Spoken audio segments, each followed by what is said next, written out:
জনাব তামিম ইকবাল সভাপতি এই নির্বাচিত কমিটিকে ডিসলভ করে অর্থাৎ ভেঙে দিয়ে অ্যাডহক কমিটি ঘোষণা করা হয় 7 এপ্রিল 2026।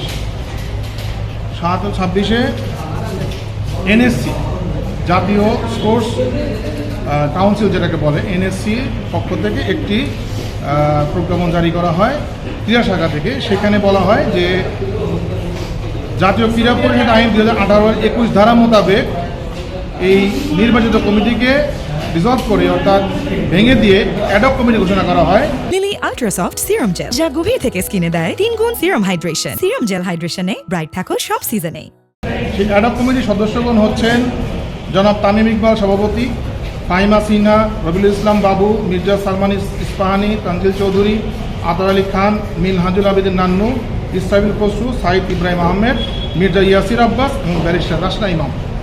সদস্য হিসাবে 10 জন আর সভাপতি হিসাবে জনাব তামিম ইকবাল খান সহ 11 জনকে অ্যাডহক কমিটির সদস্য হিসাবে একটি কমিটি গঠন করা হয় এবং বলা হয় যে নির্বাচনটা হয়েছিল সেই নির্বাচনটা ত্রুটিপূর্ণ ছিল এবং একজন বিচারপতির নেতৃত্বে একটি তদন্ত কমিশন গঠন করে সেটাতে যে ত্রুটি ধরা পড়ে সেই কারণে তারা এই নির্বাচিত কমিটিকে ভেঙে দেয় এবং একটি অ্যাডহক কমিটি গঠন করে।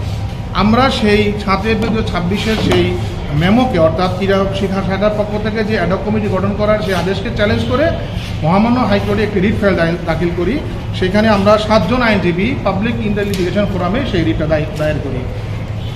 এখানে আমরা যেখানে চ্যালেঞ্জ করেছি যে জাতীয় ক্রীড়া পরিষদ আইন 2018-এর যে সেকশন অনুযায়ী এই অ্যাডহক কমিটি গঠন করা হয়েছে সেখানে অ্যাডহক কমিটি গঠন করার ক্ষেত্রে 2টা প্রভিশন বলা আছে। নির্বাচনকে প্রশ্নবিদ্ধ নির্বাচন বা নির্বাচন ত্রুটিপূর্ণ হওয়ার কারণে কোনো অ্যাডহক নির্বাচিত কমিটি ভেঙে দেওয়া যাবে না। শুধু 2টা কারণে এই কমিটি ভেঙে দেওয়া যাবে সেখানে স্পষ্ট উল্লেখ আছে, সেটাকে আমরা মেনশন করেছি। সেই মেনশন করে আমরা রিটটা দাখিল করেছি। আর সেইখানে আমরা বলেছি যে এটি একটি ন্যাচারাল জাস্টিসকে ভায়োলেশন করা হয়েছে, principal of natural justice violation করা হয়েছে। কারণ নির্বাচিত কমিটি একটা নির্বাচিত সরকার যেহেতু একটা বিধিবদ্ধ সংস্থা সেইখানে এইরকম একটি নির্বাচিত কমিটি ভেঙে দিয়ে অ্যাডহক কমিটি গঠন করার আইনগত বিধান এবং সাংবিধানিকভাবে এটা ন্যাচারাল জাস্টিসকে ভাঙা হয়েছে বা ভায়োলেশন করা হয়েছে সেটাকে চ্যালেঞ্জ করেছি আমরা এবং আমরা প্রেয়ারে দাবি করেছি যে একটি রুল এবং এই সংশ্লিষ্ট এই প্রজ্ঞাপনকে বা মেমোকে আমরা স্টে চেয়েছি। আমরা আশা করি যে মহামান্য আদালত শুনানি অন্তে আদেশ দেবে।